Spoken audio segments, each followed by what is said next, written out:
Hey folks, Andre here with Long & McQuaid.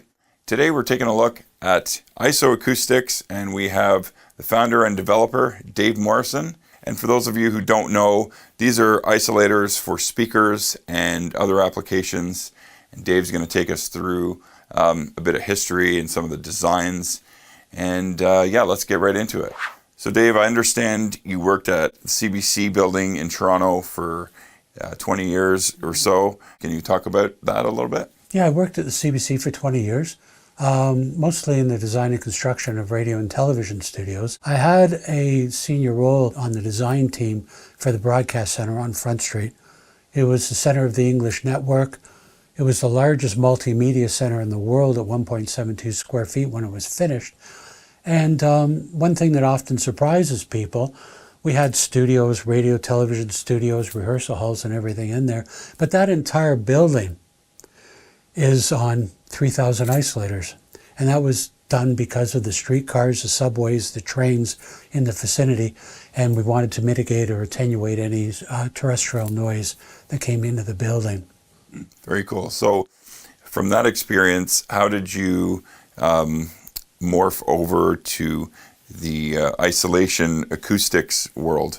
Yeah, well, this really came about as a hobby or a passion.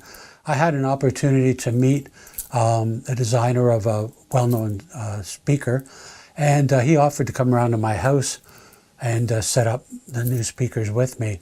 And as much as I've been working in studios and we placed speakers mathematically, this was the first time that we really in an intricate way had moved them and tried to optimize their placement. And I was really blown away by just how much those little things made in terms of clarity, the imaging and everything else. So it became a personal passion for me.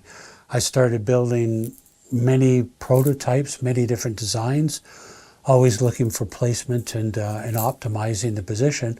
And then eventually, as I went off to the NRC, the National Research Council in Ottawa, to do some testing and further development. And that was really the start of the isoAcoustics. Awesome. Now, as far as applications are concerned, what is the range of your products? Can you talk about that a little bit?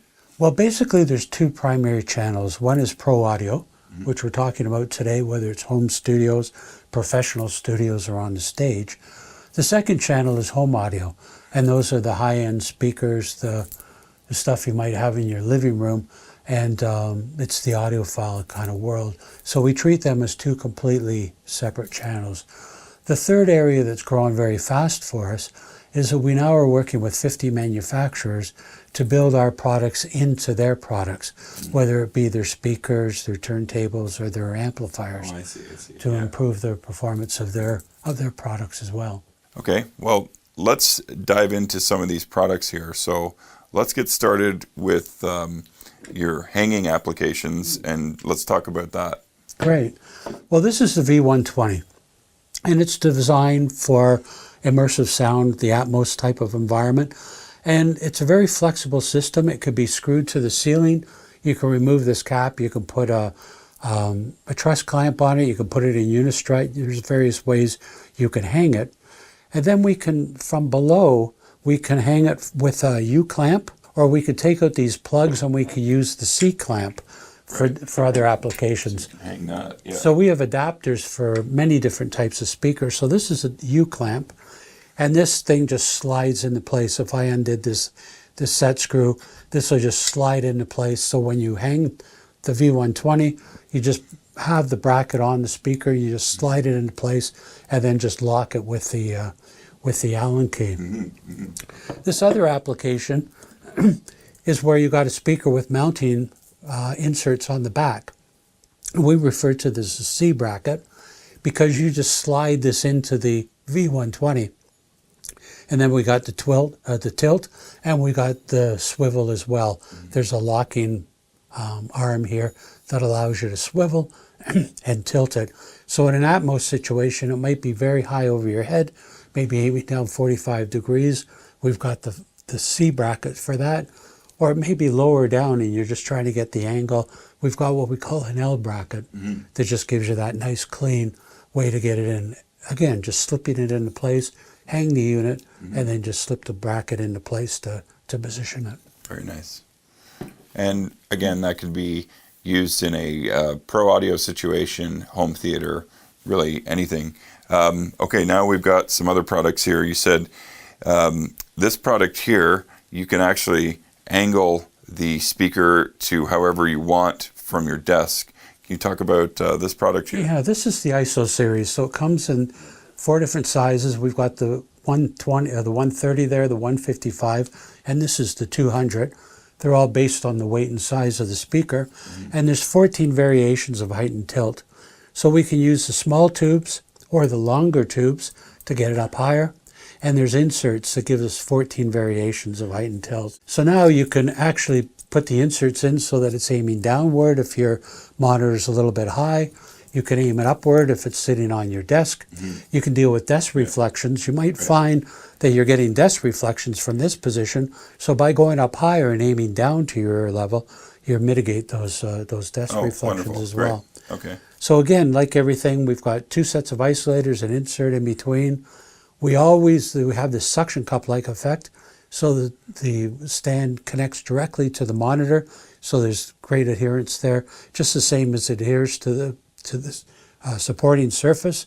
So we have great stability, and we keep everything on alignment.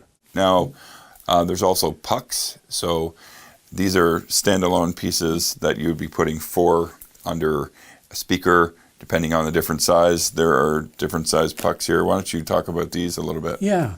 So again, same principle. This is giving us the minimum rise. Your studio monitors are already where you want them. You can slip this underneath. You've got a nominal rise as a result. Again, 2 isolators, top and bottom, with an insert in between. The suction cup-like effect to adhere to that surface, adheres to the supporting surface, and we manage the energy inside the isolator.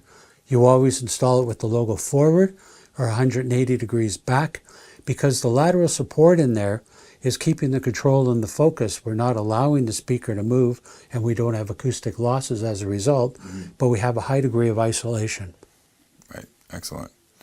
And again, for different purposes, different size and weight class. So I would be using these guys, let's say for KRK V8s, for example, or these little guys for just PC monitors, lots of options here, and I think these are fantastic.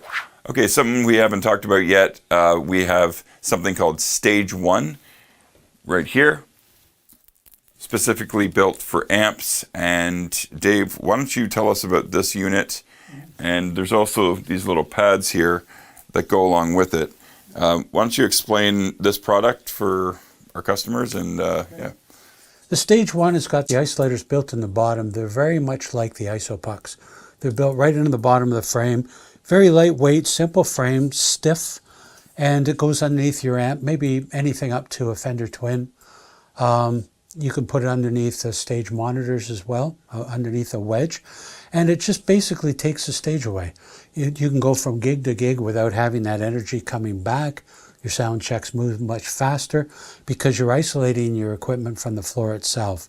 If you're in your bedroom playing, it's not running through the house and disturbing people elsewhere because of the isolation.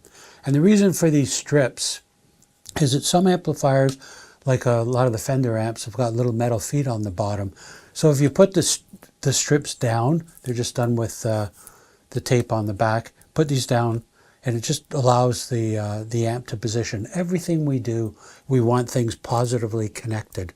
We don't want them sliding around and loose. We want a positive connection, and that's what these strips are designed for. So just put them down to suit whatever it is you're putting on the Stage 1 board. We were just discussing a few minutes ago about different stages. Some stages are built for sound and basically have a dead floor. But if you've gigged around to clubs and different places, there's a lot of makeshift stages, and some stages actually act as almost like a boombox, where it's a hollow floor and you're up 2 feet and there's nothing underneath that floor but just dead air. You put an amp on there, it's going to cause just a mess of transients. That's what this product is for. And personally, I would love to try one of these out in the studio and see the differences, with miking up amps. I like Push and Air personally, always using a loud tube amp, and love to check one of those out. Yeah, and it's great when you're tracking too. For sure. Because again, you're taking the other surfaces away, and it gives you a nice platform to really get what you can out of the amplifier. You also mentioned some big artists that actually use these on stage. Can you tell us about that a bit? Eric Johnson uses this underneath his floor wedge. Yeah. Steve Vai uses it when they're tracking. Yeah. Dave Gilmore, we understand, is using our stuff. So there's a number of people that are using it on a regular basis. And it's so lightweight and simple. You can just carry it around, throw it in the back of the truck, and it's Excellent. It's there for you. isoAcoustics also has an app available for measuring what you need for which product. Can you talk to us about that a little bit? Yeah, there's an online calculator that has over 5,000 makes and models in there of speakers, amplifiers, turntables, what have you. That's also available in the isoAcoustics app as well. And it helps you.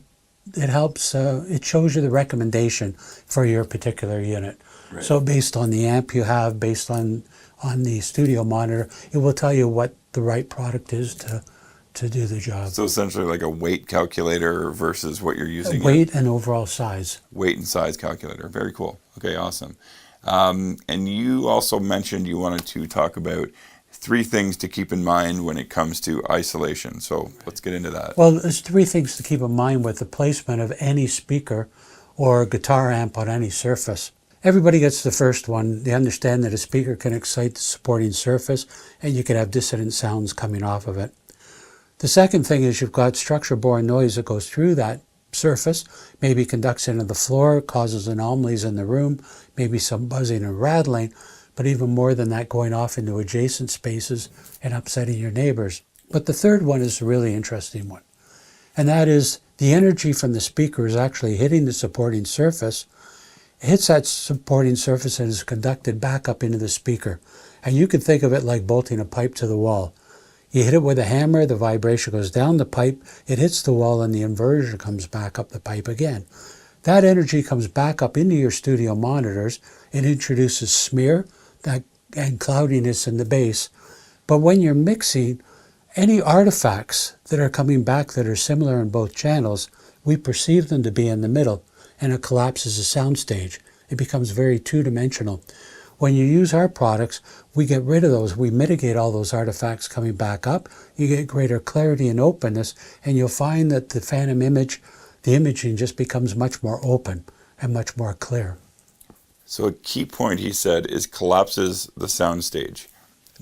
Not everybody's going to understand what that means, but essentially it's going to cloud up your mix and it becomes two-dimensional. I've run into this in the past, and you sit there wondering, okay, well, how can I fix this mix? In certain situations, you might not be able to if you don't have that clear signal. So can you talk about that a little bit more, the soundstage effect? Yeah, the soundstage just refers to that image that's being created, that stereo image that's being created between the two speakers. When it collapses, it becomes two-dimensional, and you may find that when you're mixing, you're panning instruments away so they're dissimilar so you can hear what your changes are. If you have a more three-dimensional soundstage or a more three-dimensional phantom image, you're actually hearing the pieces with space between them, with air. Yes, so you 100%. Find yourself mixing instruments now instead of mixing frequencies. Yes. Okay, now we're going to get into some sound examples with the isoAcoustics on and off being used on studio monitors. See what they sound like with them and without them. See if you can hear the difference. So let's dive into that.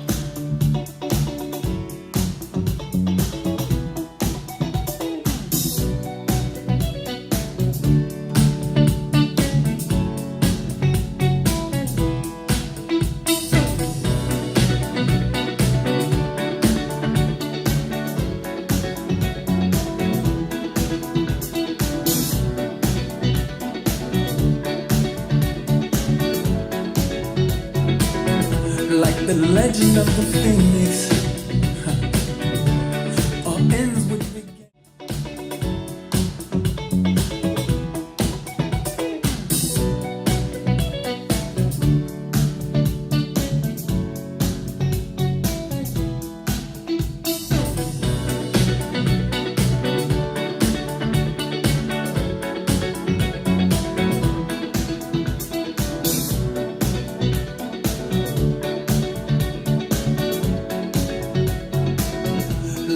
legend of the phoenix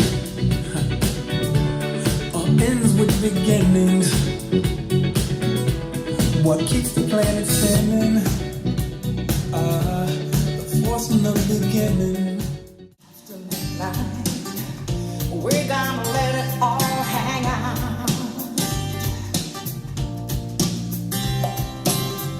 After midnight, we're gonna turn love and shine. We're gonna cause talk and suspicion.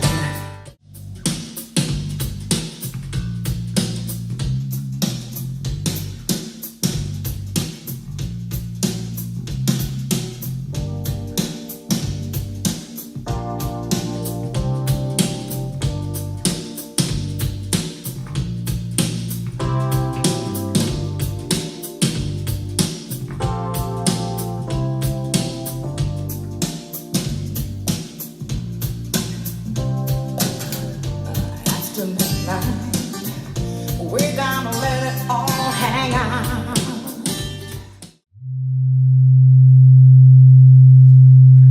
Now we have a sine wave generator at different hertz frequencies, and you can see a gigantic difference.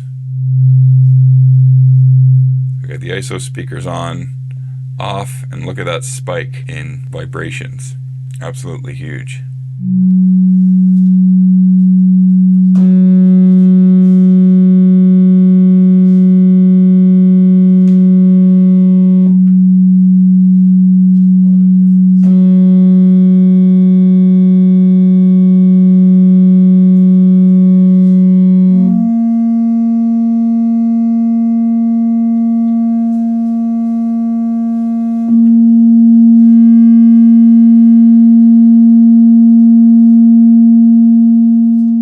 Okay, that about does it for the isoAcoustics today.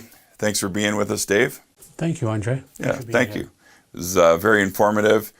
Hope you learned something today on isoAcoustics, and consider these products for your studio, your home theater, for your guitar amps, whatever we showed you today. And don't forget to like and subscribe at our channel. It really helps out our content. Click the links in the description below for web links to these products and more information. And we'll see you on the next video.